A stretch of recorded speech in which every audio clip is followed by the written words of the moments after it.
X limited ने purchase किया है assets of book value ₹4 lakh और उसके अलावा उसने टुक ओवर किया है liabilities of ₹50,000 from Mohan brothers. तो स्टूडेंट जो नेट एसेट टेक ओवर की गई हैं उनकी वैल्यू है ₹3,50,000। अब ये एग्री किया गया है कि जो परचेज कंसिडरेशन है उसे सेटल किया जाएगा एट ₹3,80,000।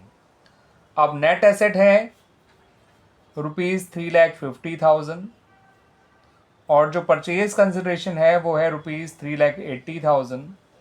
इसका मतलब जो एक्स लिमिटेड है वो ₹30,000 एक्स्ट्रा दे रही है for goodwill of Mohan brothers. ठीक है स्टूडेंट्स। अब ये भी बताया गया कि ये जो परचेज कंसिडरेशन है वो डिबेंचर्स इशू करके जो है पे की जाएगी और डिबेंचर्स की फेस वैल्यू होगी ₹100। आपको इन फॉलोइंग केसेस में एंट्रीज पास करनी है। For the issue of debentures, अगर डिबेंचर्स पार पे इशू हो रहे हो केस ए में, केस बी में अगर वो 10% डिस्काउंट पे इशू हो रहे हो और केस सी में अगर वो 10% प्रीमियम पे इशू हो रहे हो। यहाँ पर यह भी कहा गया है कि कोई भी फ्रैक्शन होगा, अगर डिबेंचर्स फ्रैक्शन में निकल कर आते हैं तो फ्रैक्शनल पार्ट को जो है वो कैश में पे किया जाएगा। ठीक है स्टूडेंट्स। यानी अगर आपका परचेज कंसिडरेशन निकालते समय आप जब नंबर ऑफ डिबेंचर्स कैलकुलेट करेंगे, अगर वो पॉइंट्स में आएंगे तो फ्रैक्शनल पार्ट जो है उसके लिए आप कैश दे देंगे, बाकी डिबेंचर्स होल नंबर्स में ही इशू किए जाएंगे। ठीक है, मैं भी आपको करके दिखा दूंगा तो आपको मेरी ये बात और भी क्लियर हो जाएगी अच्छी तरह से स्टूडेंट्स। आइए अब एंट्रीज बना लेते हैं in the books of x limited. ठीक है, बाकी जो बिजनेस टेक ओवर करने की एंट्री है वो तो एक ही बार बनाई जाएगी, मगर डिबेंचर्स इशू करने की एंट्रीज के लिए आपको 3 बार एंट्री बनानी पड़ेगी। एक बार पार के केस में, एक बार डिस्काउंट के केस में और एक बार प्रीमियम के केस में।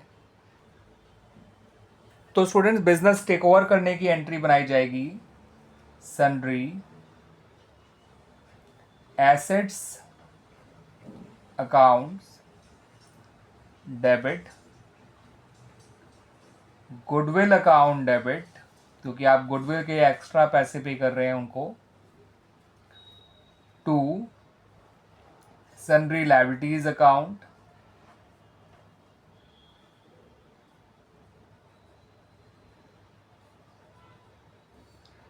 और टू मोहन ब्रदर्स। तो स्टूडेंट्स इसमें जो अमाउंट फिल किया जाएगा सन्ड्री एसेट्स में वो ₹4 लाख होगा। जितना गुडविल में आएगा वो है ₹30,000।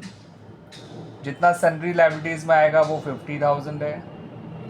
जितना मोहन ब्रदर्स में आएगा वो है ₹3,80,000।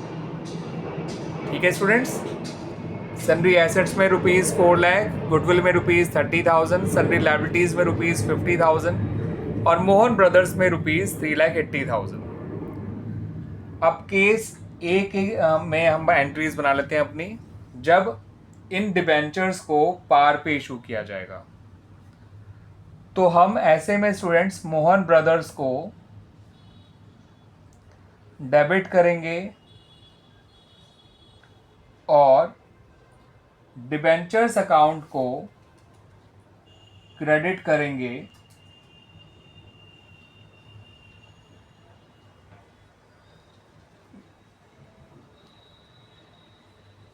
विद ₹3,80,000, क्योंकि यहाँ पर आपके जो नंबर ऑफ डिबेंचर्स हैं वो एग्जैक्ट नंबर्स में आ जाएंगे। क्योंकि अगर आप 3,80,000 को डिवाइड करते हैं बाय 100 तो नंबर ऑफ डिबेंचर्स आ जाएंगे 3,800। तो केस ए में तो स्टूडेंट्स 3,800 डिबेंचर्स इशू किए जाएंगे टू मोहन ब्रदर्स। ठीक है, जिनकी फेस वैल्यू है 100 और उन्हें पार पे इशू किया गया था। तो केस ए की एंट्री तो बड़ी आसानी से बन जाएगी स्टूडेंट्स। अब बात करते हैं केस बी की। स्टूडेंट्स केस बी में हम पहले नंबर ऑफ डिबेंचर्स निकाल के देखते हैं कितना आएंगे। तो उसके लिए 3,80,000 को जो हमें पे करना है टू मोहन ब्रदर्स, उसको डिवाइड करेंगे हम ₹90 से, क्योंकि डिबेंचर 100 रुपीज़ का है, बट उसको 10% डिस्काउंट पे इशू किया गया है। तो जब आप 3,80,000 को 90 से डिवाइड करेंगे तो अमाउंट कुछ इस तरह से आएगा। नंबर ऑफ डिबेंचर निकल कर आएंगे 4,222.22, ऐसे चलता जाएगा। तो हम फ्रैक्शनल पार्ट को इग्नोर कर देंगे और हम केवल 4,222 डिबेंचर्स ही इशू करेंगे इनको। ठीक है स्टूडेंट्स, अब यहाँ देखिए स्टूडेंट्स, एंट्रीज कैसे बनाई जाएंगी। एंट्री कैसे बनाई जाएगी, क्योंकि बिजनेस टेकओवर की एंट्री आपको दोबारा नहीं बनानी, सिर्फ डिबेंचर इशू करने की एंट्री बनानी है। तो आप मोहन ब्रदर्स को डेबिट करिए, डिस्काउंट ऑन, आप पूरा लिख लीजिएगा स्टूडेंट इसको, discount on issue of debentures account को भी डेबिट करिए, डिबेंचर्स अकाउंट को क्रेडिट करिए और क्रेडिट करिए आप कैश अकाउंट को। ठीक है स्टूडेंट्स, अब ये कैश अकाउंट का अमाउंट कैसे फिल करेंगे वो देखेंगे। मोहन ब्रदर्स में आप डालिए 3,80,000 जितना परचेज कंसिडरेशन है।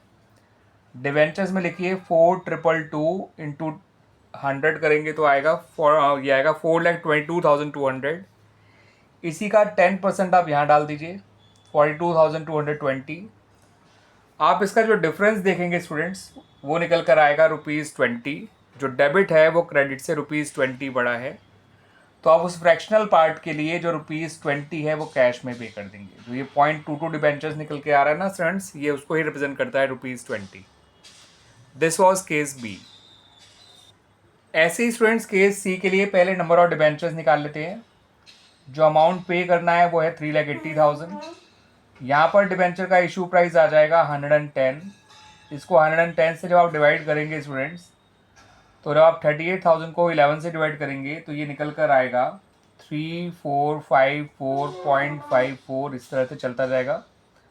आप 3,454 डिबेंचर्स ही इशू करिएगा, फ्रैक्शनल पार्ट को इग्नोर कर दीजिएगा। अब यहाँ पे अमाउंट कैसे फिल करेंगे वो देखेंगे। आप फिर से मोहन ब्रदर्स को डेबिट करिए,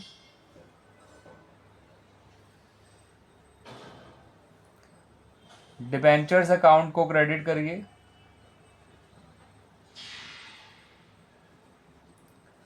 आप क्रेडिट करिए सिक्योरिटीज प्रीमियम अकाउंट को, आप पूरा नाम लिखिएगा स्टूडेंट्स, और आप क्रेडिट करिए कैश अकाउंट को।